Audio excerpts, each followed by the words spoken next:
Tal vez uno de los primeros ingenios más sorprendentes que se han descubierto, entendida su maquinaria y revelada su función, haya sido el mecanismo de Anticitera. Hablamos del primer instrumento portátil conocido, siglo I hace, aprox, vinculado a la realización de cálculos y predicciones astronómicas y que puede considerarse como la recopilación de todo el conocimiento conseguido en los anteriores milenios, mediante la observación, por las primeras civilizaciones afectas al Mediterráneo oriental y Mesopotamia. Así, una de sus dos esferas plasma el ciclo metónico, que se estudiaba ya en la Babilonia mesopotámica y que remonta sus premisas conocidas a la confección del calendario neo-sumerio de Sulgi a finales del 2 milenio AC, en el periodo de Ur III, permitiendo la confección de calendarios vinculados a la luna y el sol. La segunda esfera de la máquina de Anticitera refleja el denominado ciclo de Saros, un ciclo de Saros cuya instrucción desde la época casito-babilónica, 1571 a 1156 AC, facultaba a los sacerdotes templarios, o Tupsar, el poder predecir eclipses. Mecanismo de Anticitera. Fragmentos A y B siglo I AC, Museo Arqueológico Nacional de Atenas. Hace tiempo vengo plasmando en estas líneas que la intelectualidad griega tiene sus premisas en la tradición científica de Oriente Próximo. Afirmación que comparten la inmensa mayoría de los estudios y que viene rubricado desde antiguo por Aristóteles, quien hace referencia a los estudios astronómicos egipcios y babilónicos. A él se puede unir Diodoro de Sicilia en su Biblioteca Histórica, del siglo I AC, o a Plinio en su Naturalis Historia, donde cita al griego Epígenes, siglo IV AC, como una autoridad en las pretéritas observaciones astronómicas babilónicas, y de las cuales estimaba su antigüedad en 720.000 años. También en dicho texto, Plinio asevera que Critodemus, un eminente astrólogo griego seguido en los siglos I y II DC, estaría asociado a la isla de Coseno y a Berosos, el sacerdote babilónico del siglo III AC, que escribió la Babilónica, remontando los conocimientos astrológicos por él estudiados en 490.000 años, años que, por si alguien no lo ha intuido, podrían coincidir perfectamente con las dataciones mitológicas de las listas reales mesopotámicas, y así un extenso etcétera. 1.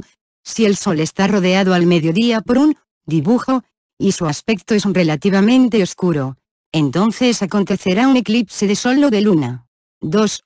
Si el Sol naciente está salpicado de sangre, y su luz es fría, entonces será tiempo de enemistad en el país. 3. Si el Sol se levanta y es como si estuviera manchado de verde y su luz es verde, el rey no habita en el país, su residencia. 4. Si el Sol se levanta y es oscuro, y su luz es verde, lo mismo. 5. Si el Sol se levanta y su luz es ardorosa como el fuego, entonces acontecerá que un rey traerá la destrucción al país. 6. Si el Sol se levanta y cuando empieza a ser visible, su luz aparece relativamente oscura, entonces acontecerá una rebelión en el país, un enemigo saqueará el país. Pasaje de Numa Anu Enlil, tablilla 26 reverso. Finales del I milenio AC, MA 86.11.353. Tampoco deberemos de obviar que todo este conocimiento tiene, en su funcionalidad, un fuerte componente religioso, siendo conveniente señalar que la mitología griega tiene una clara deriva en Mesopotamia, según Cependlase, y por ende en la creciente fértil, y Anatolia. Un ejemplo reseñable es la impronta que la diosa Istar y su acólitas de Oriente Próximo tienen en la diosa Afrodita, la relación entre los mitos de Prometeo y Pandora con el relato mesopotámico de la creación del hombre, protagonizado por el dios Enki, en los mitemas de Siodo o los primigenios dioses griegos Océanos y Tetis versus las divinidades ancestrales babilónicas Apsu y Tiamat en la Ilíada, de Homero. De igual manera, parece poco probable que hoy en día alguien ponga en duda la relación que hay entre la teogonía de Siodo y el poema de Kumarbi y Tito Urrita, la localización del nacimiento de Tifón, según los himnos de Homero en Sicilia, y así otro largo etcétera. Llegados a este punto, son muchas las preguntas que pueden surgir, tales como la importancia de la máquina de Anticitera como precedente de una revolución científica olvidada y que algunos asocian con la destrucción de bibliotecas, caso de Alejandría, llegando, de nuevo, limitada a Europa a través de fuentes musulmanas y persas, o tal vez, porque esa necesidad de controlar el tiempo, cuando buena parte de la humanidad vivía todavía en el Neolítico. Existen dos razones básicas que podrían contestar a esta última pregunta: una, la primigenia exigencia de las civilizaciones urbanas sumero-acadias de tener un calendario agrario, y una segunda mucho más importante, una necesidad religiosa, en el Oriente Próximo desde el 2 milenio AC y que se extenderá con posterioridad al mundo grecorromano, de poder datar los acontecimientos divinos relacionados con los astros, debido a la creencia de su extrema repercusión en los devenires sociopolíticos del ser humano. En Numa Anuenlil. Tablilla 26, Ma 86.11.353. Texto astrológico. Finales del milenio AC. Metropolitan Museum of New York. Cuando yo partí a la tierra de Az, y el dios Sol mandó una señal. La reina, que todavía estaba en la tierra de Az, y dijo: esta señal que el dios Sol ha mandado, ¿qué es lo que predijo? Lo predijo sobre el rey, y sí, lo predijo sobre el rey. La gente de la tierra de Az no podría exigir a otra persona en el poder. ¿Podrían ellos al hijo de Aminaya y Aminaya? Pasaje de la acusación de Mursili contra Tawanana, CTH 70, 24-32 siglo XIV AC. El texto anterior, aunque hace referencia al rey Tita Mursili II, 1339-1306 AC, tras el eclipse de sol acontecido el día 24 de junio del 1308 AC. Realmente, y según otros textos paralelos, el relato hace alusión a las desavenencias entre la madrastra y la esposa de Mursili.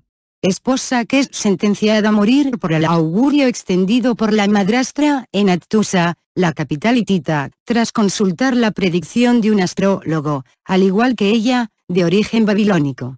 La consorte, que arrastraba según los textos una larga enfermedad, sucumbió poco más tarde, lo que llevó a Mursili a acusar a su madrastra de brujería. Hofner, 1983. Predicho el funesto presagio, existen un grupo de ceremonias que se extendieron por Mesopotamia, Ugarit y Ati, y posteriormente a Grecia, cuya premisa es el manejo físico del mal o de la cólera divina, para su posterior eliminación, y que son los denominados rituales sustitutorios, o rituales de alejamiento de la amenaza contenida en un mal augurio. Estos rituales tienen como característica el estar acompañados de portadores, o sustitutos, ya sea un objeto, animal o persona, que serán expulsados o inmolados para alejar el infortunio, de manera que carguen con las consecuencias de la irritación de los dioses y sean foco de sus iras. Un ejemplo lo tenemos en el rito de Telipinu hitita, y donde un caldero es exorcizado para contener esa esencia maligna, para posteriormente ser cerrado con tapas de plomo y sellado con un cerrojo. Qub 1710 y 9-32. Como anécdota decir que estos ritos son el origen de los chins, o genios de la lámpara, de las leyendas árabes. O el denominado rito de Azazel, Levítico 16, 5-10 y 20-22, donde el Antiguo Testamento nos narra cómo Aarón realiza el rito con 2 machos cabríos, sacrificando el dirigido a Yahweh y dejando vivo el ofrendado a Azazel, para que le siga. El animal se carga de esta manera con los pecados de los israelitas y se interna en el desierto, la morada del diablo. Bejanowski William. Por último, se da el lance de rituales, caso de Qub 24+5, donde el sentenciado a sufrir el castigo divino es una persona. En el caso de los rituales de sustitución real, Qub 24-5+, CTH 419, el sustituto es un extranjero indigente o un prisionero, aconteciéndose la asimilación mágica durante el periodo de 2 noches. El ritual tiene como objetivo el salvar al rey de la amenaza de muerte que se supone anunciada e inminente como consecuencia de la llegada de un elipse lunar, por lo que se hace imprescindible que la víctima sea investido de forma legal, como rey y muera así como tal en el lugar del soberano titular amenazado. 9. El signo, que tú, Dios Luna, has mostrado, sí, en él has anunciado el mal para mí. 10. Ahora mira, he dado sustitutos en mi lugar. Tómalos a ellos. 11. Pero déjame a mí libre. 20. Y él, el rey, habla así. Mira, este es el rey, a este le he entregado. 21. El nombre de la realeza, a este le he vestido, el atuendo de la realeza, a este le fue, st. 22. La diadema. Ahora, mal augurio, cortos años de vida. 23. Cortos día, de vida. Fijaos en este. Perseguida este. 24. Sustituto. Él se va a la ciudad, un ciclo de plata, un ciclo de oro, una mina de cobre. 25. Una mina de estaño, una mina de hierro, una mina de plomo. Pasaje del ritual de sustitución real, hitita. Q24 5 más, CTH 419, durante los periodos de hambruna, plagas o pestilencia, o cualquier otra dificultad atribuible siempre a las divinidades, los antiguos griegos respondían eligiendo a una persona en la comunidad y a la que mediante un ritual se le hacía transferencia de las miasmas, para luego conducirle más allá de los límites del estado. Este ritual del chivo expiatorio, y denominado, curiosamente, Fármacos, está atestiguado en las ciudades de Queronea, Abdera, Masilia y Atenas en Grecia y Leucas en Asia Menor. Auris sacra fames. Sacro significa maldición. Esta manera de hablar surge de una costumbre galaica para cuando los masaliotas sufrieron una pestilencia. Uno de los ciudadanos pobres se ofreció para ser alimentado por un año entero en comida pública con alimentos puros. Posteriormente, este individuo era provisto de ramas y vestido con ropa sagrada y llevado por la maldecida ciudad, de modo que en él descendieran todos los males de la ciudad, para seguidamente ser desterrado.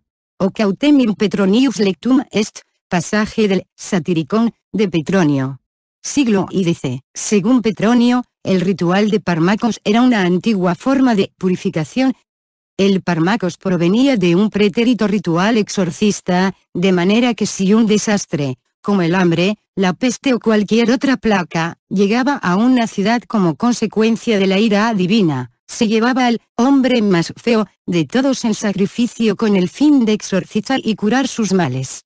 Ellos colocaban a la víctima en lugar apropiado, le ponían queso, pan de cebada e higos secos en las manos, para luego azotarle 7 veces el pene con varas, ramas de higuera silvestre y otras plantas salvajes, y finalmente, lo quemaban con esa misma madera, esparciendo sus cenizas al mar y a los